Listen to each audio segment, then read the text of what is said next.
selagi masih muda, punya kesempatan buat haji, jangan pernah ditunda. Gak ada yang lebih nikmat dibanding haji waktu muda. Itu udah doa tuh kalau ya SMP itu. Udah. Bukan dulu kan gak doa ya, top aja kan. Oh, nggak ikut malah sa'i. Sa'i suruh duduk, suruh tunggu gitu. Suruh tunggu itu nggak ikut. Itu waktu SMP udah mulai tuh nggak tuh. Udah mulai. Doanya apa tuh waktu di SMP tuh? Ini biar jago jadi kiper. Baik, bismillahirrahmanirrahim. Assalamualaikum warahmatullahi wabarakatuh. Teman-teman, barakallahu fikum. Kita di acara Cari Kisah. Alhamdulillah hari ini kita kedatangan teman-teman juga nih, sahabatnya nih. Bos Fahru, Masya Allah. Bagaimana kabarnya? Sehat ya? Harus. Jadi Bos Fahru nih salah satu bos travel ya. Bos travel, Masya Allah. Udah lama juga kita kenal. Dan kita di sini pengen nanya-nanya banyak nih tentang ente, tentang travelnya, tentang umroh yang pernah ente lakukan gitu loh. Kalau travel umroh itu apa namanya? Travel namanya Altramatur, Ustaz. Di mana itu? PT-nya namanya PT Rinov Mandiri Wisata. Brandnya kita namanya Altramatur. Itu kita di Ciputat, Tangsel. Oh, Tangsel ya. Masya Allah ya. Insya Allah.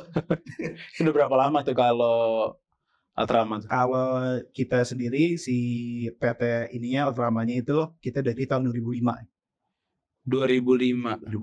Lu orang berapa tahun yang bikin? Berapa tahun dulu? Udah lama ya? Lama. Banyak dah. Udah lama. Gitu. Untuk Ultramanya sendiri. Gitu. Dari orang tua dulu yang pertama. Dari orang tua dulu, emang usaha orang tua. Terus habis itu, jadi orang tua dulu punya travel tuh nggak satu, ada tiga. Terus yang satu tuh beliau sama temennya partneran. Terus yang kedua emang sendiri. Nah yang ketiga ini emang yang si Altrama ini emang udah tadi itu dipersiapin gitu buat anaknya. Gitu. Oh gitu, buat ente gitu? Iya buat anak-anaknya. Oh iya, anak-anaknya, anak berdima nih. Tapi ya qadarullah yang nerusin jadi cuma doang sendiri. Oh gitu. Kalau berarti udah lama ya ngasuh ngelihat bokap urusan travel berarti udah dari kecil. Udah dari kecil. Dari kecil. Tuh apa bedanya tuh? Sebelum ente masuk sama sesudah ente masuk bisnis travel beneran, apa yang ente bikin kaget tuh apa aja tuh? Bikin kaget. Begitu masuk, oh ternyata baru tahu masalah ini, masalah itu. Masalah ngurusin manusia ya Sote. Begitu ya. Kalau dulu ngiranya apa tuh? Bisnis travel tuh kayak gimana dulu? Sebelum masuk? Ya tahu ya, mikirnya cuma nganterin orang doang gitu. Karena kan dari kecil kan emang suka dibawa ya dulu ya. Dari SD gitu suka dibawa sama orang tua. Ya kita nggak ngeliat, tapi kita tuh senangnya udah ke Bindaud doang udah. Oh gitu ya. Belanja ini nggak tahu kita maksudnya pas bener-bener waktu itu tuh sekitar 2014an lah ya. Pas beres kuliah, terus habis itu pertama kali tuh suruh jadi TL. Terus habis itu suruh bawa gitu, pertama 2014 yang maksudnya bawa sendiri gitu ya, suruh gitu. Bawa jamaah gitu, suruh bawa jamaah benar-benar itu jamaah. Pertama kali ente terjun di dunia travel ya? Iya, jadi pertama kali banget tuh. Terus habis itu kayak ya udah baru tahu ternyata maksudnya kita ngadepin pala orang nih banyak gitu loh, maksudnya di perjalanan ini ada yang ternyata maunya begini kayak gitu sifatnya, karena nggak tahu kan dulu kan kita tahu cuma jadi jamaah lah hitungannya gitu. Gitu ya. Jadi umur berapa tuh waktu 2014 tuh? Baru kuliah gitu-gitu kali ya? Iya berapa tuh ya? 20 ya 19-an. Masya Allah. Berapa orang waktu itu bawa pertama kali? Itu bawa. Udah satu bis full? 40-an? Dikasihnya kita nggak yang satu bis, waktu itu cuma sekitar 20 orangan. Percobaan nih? Percobaan. Terus abis bawa tuh, apa kesimpulan pertama kali? Pusing. Terus emang ternyata kalau bawa tuh emang maksudnya dari kitanya juga untuk ibadahnya tuh jadi rada susah gitu kan. Betul. Jadi kita siapin ini, ini besok gimana nih agendanya nih, atau segala macam gitu. Jadi kita kayak nggak bisa fokus kalau buat ibadah. Iya, diem di kamar aja tuh udah kayak enak banget nih. Kamar nggak ada laporan apa ini segala macam gitu ya. Berarti pertama kali umroh dulu apa haji dulu berarti pertama? Umroh kapan tuh? Soal umroh si kecil ya, TK kali. TK ya? Iya. Sudah diingat gak tuh? Nggak ada. Mungkin pas SD-an kali ya ada. SD kelas berapa tuh? Nggak tahu ya, kayaknya maksudnya karena orang tua bisnis travel ya. Jadi itu dibawa terus gitu, setiap liburan sekolah tuh dibawa. Oh gitu. Pas ngeh banget nih, ini lagi umroh gitu, masih nyangkut memori yang dulu masih nyangkut tuh pas umroh yang kapan? Mungkin pas sudah ini kali SMP kali. Udah SMP bernyangkut ya? SMP gitu, maksudnya akhirnya baru berangkat lagi gitu kan. Pas berangkat lagi itu baru ngerasain gitu. Itu udah doa tuh kalau yang SMP tuh? Udah. Kan dulu kan nggak doa ya, top aja kan? Oh, nggak ikut malah sa'i. Sa'i suruh duduk, suruh tunggu gitu. Suruh tunggu gitu nggak ikut. Itu waktu SMP udah mulai tuh nggak tuh? Udah mulai. Doanya apa tuh waktu di SMP tuh? Ini biar jago jadi kiper. Oh iya? Iya. Masya Allah, bener jago akhirnya? Lumayan. Sampai kuliah sampai masih kepanggil tuh. Oh iya. Timnas kampus sekolah gitu. Oh udah Masya Allah, ini emang luar biasa. Berarti ini faedah nih. Ya. Anak SMP doa depan Ka'bah mau jadi kiper jadi. Gak tahu ya dulu dan nggak kepikiran tuh dulu SMP kayak doa apa? Betul. Betul. Ini ada satu orang cerita, dia juga sama di Arafah kata dia waktu haji dibawa sama orang tuanya, masih kecil dia juga. Dibawa sama orang tuanya cuma bilang, ini kalau doa sekarang dikabulin. Dia anak kecil, SD Pak. Dia bilang, ini cuma minta satu, ini cadel dia bilang. Ini minta aja dia, lu jangan cadel, malu. Jangan cadel gitu doang dia. Terus subhanallah gak lama dari haji itu, dia pulang ke Indonesia, amat. Gak cadel lagi. Subhanallah. Saya anak kecil aja tuh yang mungkin ya fokusnya kurang. Emang intinya dia mintalah apa aja gitu ya. Di Arafah terus nanti di depan Ka'bah. Itu Masya Allah mustajab gitu ya. Dan kita juga dengar banyak cerita lah ya. Untuk orang yang cerita doa di depan Ka'bah tuh kayak apa. Dan subhanallah, memang ini tanda yang sangat besar yang menjadikan dalil ya. Bahwa Allah subhanahu wa ta'ala itu ada buat kita. Ada. Itu semua tanda yang dimiliki oleh semua orang. Kita bagaimana mengenal Allah? Salah satu cara mengenal Allah, doa kita dikabulin. Itu cara kita udah. Kita minta ini, benar dikabulkan oleh Allah Subhanahu wa taala. Ya. Nah, lanjut lagi nih, ya. Anda mau balik lagi ke Altrama. Masya Allah. Altrama tuh ente akhirnya megang sendiri sekarang, ya bokap meninggal kapan tuh? Bokap pindah 2021 kan? Habis itu ente megang ya? Sekarang jadi apa bokap udah 2021 sebelumnya udah lepas juga? Udah lepas juga. Dari terakhir tuh awal COVID tuh udah mulai 2020 tuh udah mulai ikut-ikutan lah. Oh gitu ya. Tapi bokap tuh dari 2005 baru buat travel. Oh enggak, dari 98. Oh main travel ya. Oh gitu. Sampai salah satunya ngedirin asosiasi Ampuri itu. Ampuri ya. Nah itu bokap siapa yang diriin. Masya Allah. Bokap juga kan senior Anda juga kan. Kami sangat jauh ya. Jauh. Tahun berapa di Jamiah Islamiyah itu? Wah lulusnya 80-an. 80-an ya. Zaman Syekh bin Bas. Kalau di ijazahnya. Oh iya, tanda tangannya Syekh bin Bas. Masya Allah. Oh gitu ya. 98 mulai ya? 98 mulai. Diajarin nggak secara teknis? Nggak pernah? Nggak. Terus suruh bawa? Iya, terus akhirnya diajarinnya itu sudah jadi TL. Langsung jadi TL, terus ya cuma di brief dikit doang lah gitu. Maksudnya ntar di sana ketemu sama siapa gini. Terus yaudah cobain bawa sendiri gitu. Itu waktu pertama kali bawa ya? Itu kan pusing ya pertama. Terus bisa jadi cocok tuh kapan titik cocok nih udah gue main di sini deh gitu. Ya, sampai sekarang masih pusing. Tapi cocok ya? Cocok. Berarti cocok sama pusingnya. Iya, cocok sama pusing enak. Oh iya. Masya Allah. Kalau dari pengalaman ente nih bawa tuh pengen jadi TL segala macam. Apa sih satu momentum dari jamaah yang gak bisa ente lupain? Wah sebenarnya banyak ya kalau bisa cerita gitu ya. Tapi yang ada yang gak bisa lupain tuh waktu itu pas haji, bukan pas umroh. Pas haji ya? Pas haji. Jadi ada orang tua sama anak nih Ustaz. Orang tua sama anak. Udah tua juga sebenarnya, anaknya itu udah 40-an. Iya. Anaknya udah 40, ibunya tuh udah sekitar 60 hampir 70-an lah. 70-an. Dan ini ibunya udah pakai kursi roda. Jadi dia emang haji nemenin ibunya. Terus habis itu pokoknya kemana-mana tuh selalu didorongin gitu. Terus sampailah pas lempar jumrah pertama tuh. Iya. Pokoknya udah lempar jumrah pertama. Terus kata ustadznya waktu itu nggak apa-apa bisa diwakilin ibunya karena kan kondisi sakit. Iya sakit, terus jalanannya juga udah crowded kita lah. waktu itu lumayan jauh ya maktabnya tendanya gitu lumayan jauh. Terus ya udah ditinggal aja lah gitu ibunya katanya insya Allah boleh diwakilin sama. Iya. Diwakilin lah nih di hari pertama. Udah terus habis itu udah diwakilin di hari keduanya si ibunya nih ngotot pengen ikut, dia pengen banget ikut. Maksudnya dia mikirnya di hari kedua nih di hari keduanya lempar di hari keduanya dia pengen banget nih ikut nih. Terus karena dia mikirnya mungkin ya pertama kali haji. Iyalah, kapan lagi haji abis ini? Iya, kapan lagi nih ngelihat nih mau apa tempat lempar jumroh lah apa segala macam ini gitu. Terus habis itu di hari kedua dia tetap ngotot. Terus habis itu bilang sama ustadznya, waktu itu sama Ustadz Abu Haidar.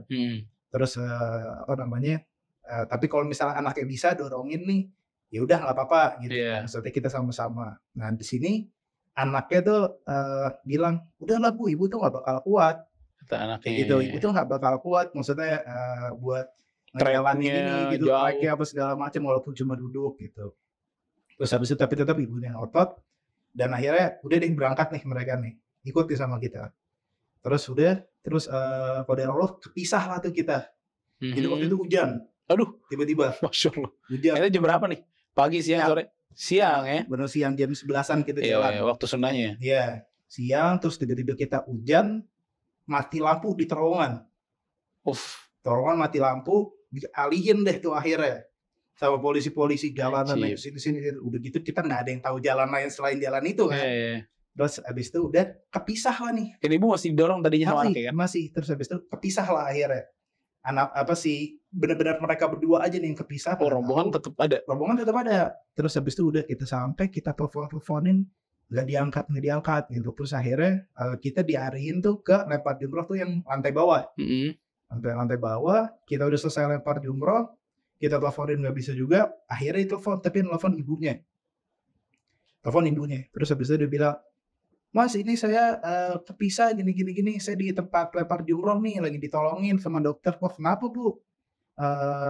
Ini anak saya tiba-tiba sesak, katanya sesak napas apa segala macam gitu. Oh ya udah, ibu di mana? Saya di lempar jumroh, Yaman lantai paling atas. Kita paling bawah. Iya.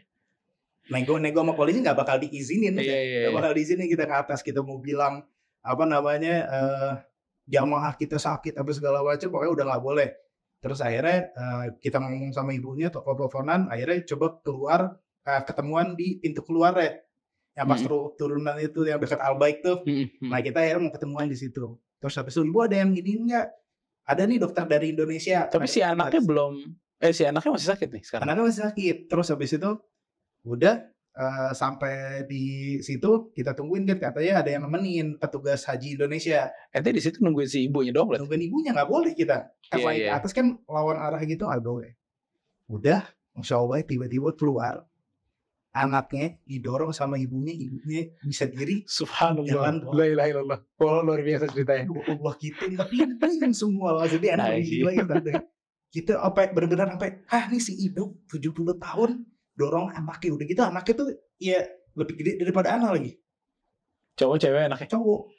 Subhanallah. Anaknya nggak bisa jalan. Yang tadi bilang ibu dorong dari mana? Dari sebelum lempar jumroh. Anak saya tiba-tiba sesak napas, udah didudukin sama ibunya. Luar biasa. Wallah. Terus akhirnya habis ketemu, udah langsung kita yang dorong si bapak si ibunya jalan kaki. Jalan kaki. Allahu Akbar.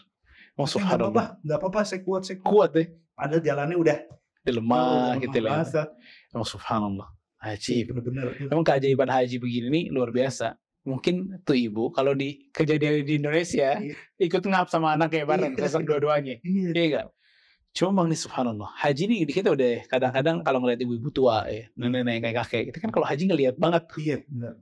Nih ibu dari Jakarta di tes jalan kaki aja pincang. Cuma untuk lempar jumroh yang bisa jalan 8 kilo kita, 7 kilo gitu ya. Ini Anda bilang sama mereka waktu itu, ini emang bukan lagi kekuatan otot siapa yang paling kuat nge-gym, bukan. Ini bantuan dari keimanan yang kita miliki gitu. Orang kalau udah punya keimanan yang kuat, emang hal-hal yang seperti itu akhirnya hilang sendiri. Makanya gitu, bahkan kita malah sering dapetin umroh sama haji ya. Iya gak sih? Kenapa begitu? Karena orang nih keimanannya lagi kuat-kuat ya sebenarnya. Dia dapat momentum melihat Ka'bah, dapat momentum sa'i. Emang kan vibes-nya udah beda banget gitu loh. Semua orang ibadah di tempat itu. Jadi keimanan dia tinggi, begitu keimanan tinggi, kekuatan luar biasa. Makanya luar biasa. Wa antum a'launa in kuntum mu'minin, kata Allah. Dan kalian tuh memang tinggi saat kalian beriman, kata Allah. Jadi tinggi segala-galanya itu kuat banget gitu loh. Itu salah satu cerita luar biasa tuh. Cerita gak usah dilupain tuh ya. Gak bisa lupain. Rakyat semua bergerak. Itu 2000 berapa tuh haji? 2019. 19 ya? 19 sebelum Covid, habis itu tutup. Iya. Masya Allah. Itu agenda yang keberapa tuh? Pertama. Oh itu pertama ya? Pertama ya? Kalau cerita ente sendiri ya? Apa ya? Wah dipakai. Yang nggak pernah lupa lah. Selain momentum tadi, orang tadi itu. Nggak ada gitu. Nggak ada. Apa? Flat aja. Iya, flat aja. Jadi ya pas ya awal-awal umrohnya lagi kali itu di 2014 itu, maksudnya jadi TL. Terus benar-benar karena kan jaraknya tuh lumayan tuh. Maksudnya dari anak SMP kan 2006 tuh. Dari 2006 ke 2014 itu benar-benar baru berangkat lagi dan bawa lagi ya? Dibawa. Terus kayak oh iya nih kayak bisa doa lagi depan Ka'bah. Iya bener subhanallah. Itu kan waktu itu antum juga waktu habis nikah langsung umrah juga kan? Betul. Iya kan? Iya. Itu apa? Iya mana kan? Iya. Itu apa tuh? Apa ya? Hikmah apa yang bisa didapat waktu antum nikah? Terus bulan mana tuh ya? Iya. Jatuhnya hamil. Oh lagi hamil ya? Hamil 4 bulan. Hamil 4 bulan ya? Iya pertama. Nah itu apa tuh manfaat umroh bareng pasangan terutama di waktu-waktu kayak gitu ya? Apa tuh manfaatnya? Ada nggak sih perubahannya akhirnya? Aduh apa ya? Gak tahu ya, gitu ada benar-benar doanya sih di situ benar-benar semuanya jadi buat anak sih Ustaz. Oh iya. Jadi benar-benar maksudnya anak doain banget jadi anak yang soleh, berbakti sama orang tua kayak gitu. Masya Allah. Masalah tuh perbedaan waktu kita umroh sendiri, kan sebelum-sebelum sendiri kan. Iya. Sekarang sama istri kan tuh. Nah, tuh rasanya gimana itu? Tawaf akhirnya sebelah dia, sa'i sebelah dia gitu loh. Senang sih. Senang ya? Sebatas itu. Beda ya apa yang namanya? Iya. Tapi nggak ada apa ya? Apa maksudnya kayak iya nggak ada sesuatu yang spesial gitu. Nggak ada yang baru ya? Jadi jangan itu pernah juga sebelum memang? Belum kan? Baru nikah baru juga. Tapi kan maksudnya kondisinya dan karena waktu itu lagi hamil tuh.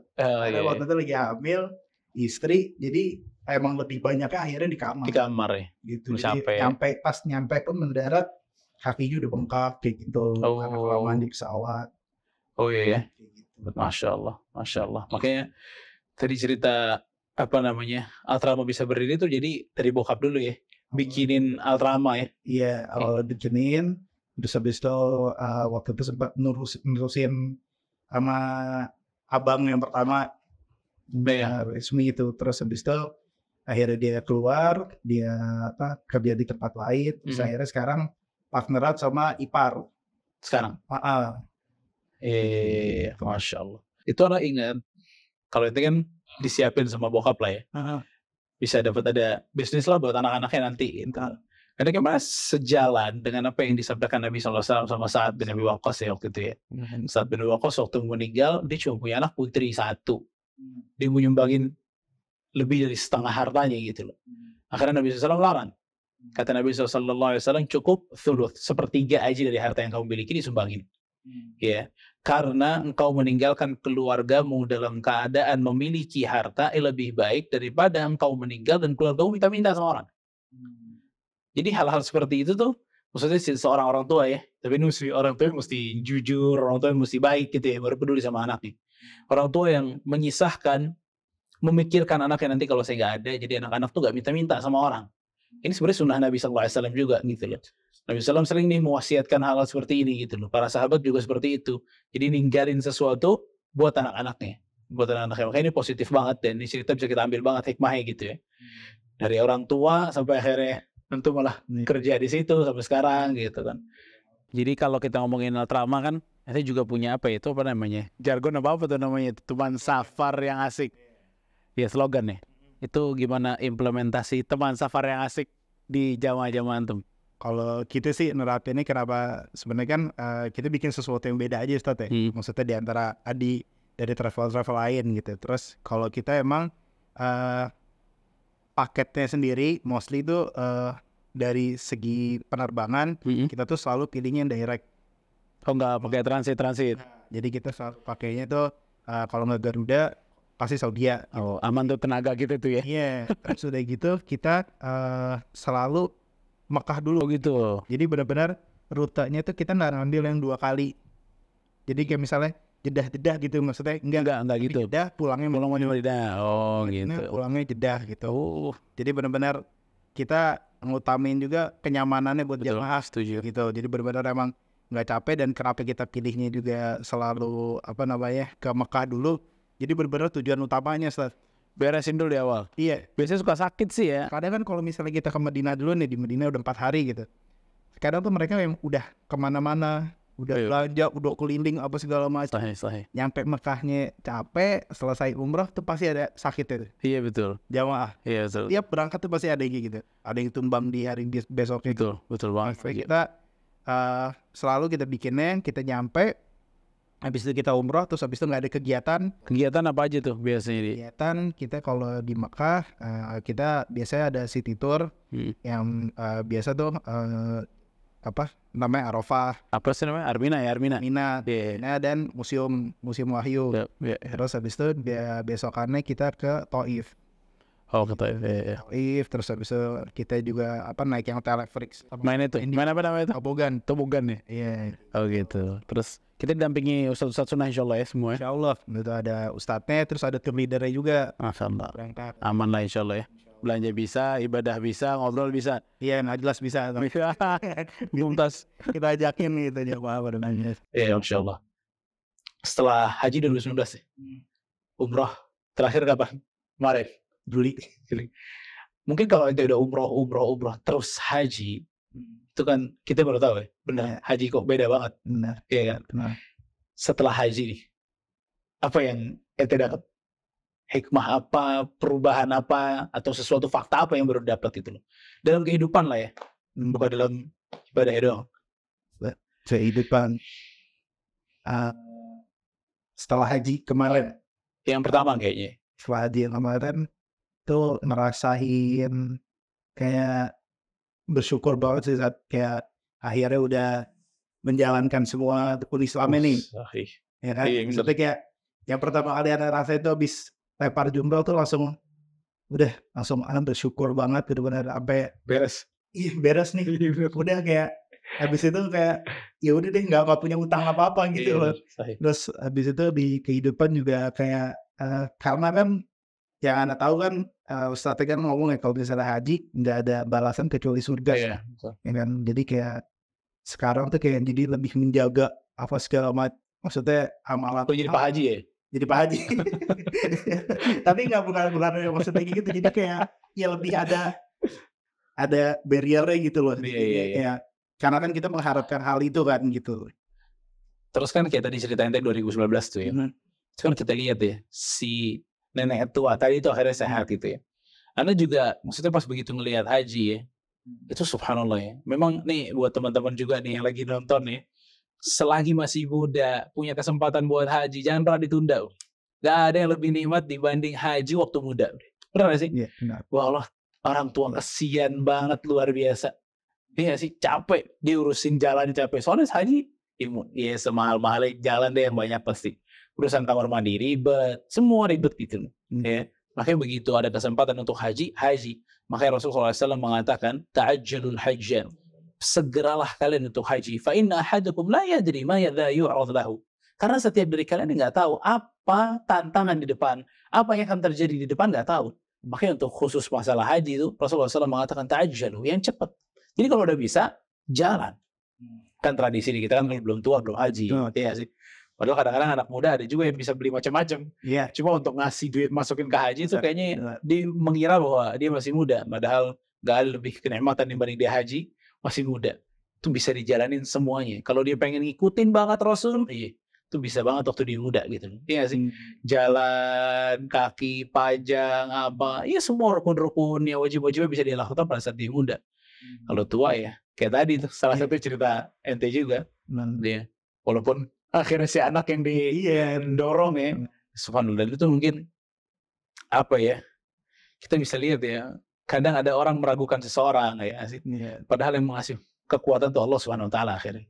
Kita nggak tahu, ya, kita nggak ngejudge apapun dari orang itu ya. Cuma mungkin pada saat dia bilang ibu udah nggak akan kuat atau segala macam, ya mungkin di momen itu yang tepat buat dia lebih menyemangati ibunya gitu loh, mendoakan ibunya agar kuat, ya. Tapi untuk menjatuhkan mental akhirnya terjadilah apa yang terjadi, ya sih. Barakallahu fiik. Dan teman-teman, barakallahu fikum, ini luar biasa cerita dari Bos Fakhru. Mulai dari asrama, awal umrah, awal haji, ya mudah-mudahan semua ini bisa kita ambil manfaatnya, kita ambil faedahnya di cari kisah kali ini. Insya Allah kita ketemu lagi di episode-episode berikutnya, bintang tamu berikutnya. Wassalamualaikum warahmatullahi wabarakatuh.